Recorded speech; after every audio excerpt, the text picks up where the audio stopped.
তদন্তে সম্পৃক্ততা না মিললে মামলা থেকে নাম বাদ দেওয়া হবে, পুলিশ নির্দেশনা। বিএনপিতে অনুপ্রবেশকারীরাই চাঁদাবাজি করছে, বললেন সেলিমা।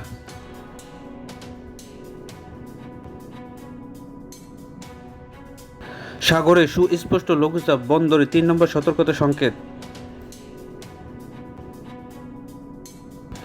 চুয়াডাঙ্গায় মহাসড়কে বিদ্যুতের খুঁটি ফেলে ডাকাতি।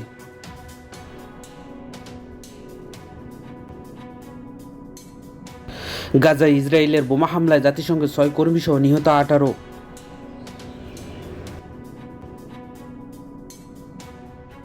নিম্ন আদালতে জামিন পেল দিল্লির মুখ্যমন্ত্রী কেজরিওয়াল।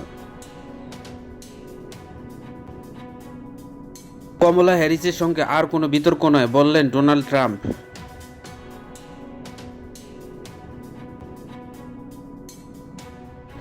যুক্তরাষ্ট্রের ২৫% বেতন বৃদ্ধির লক্ষ্যে বোয়িংয়ে প্রায় ৩০,০০০ কর্মী ধর্মঘটে যাচ্ছেন।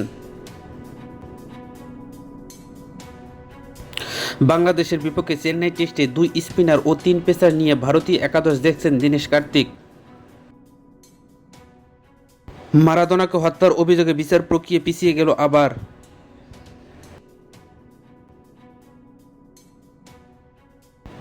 হল্যান্ডকে আটকানো প্রায় অসম্ভব, বললেন কোচ টমাস।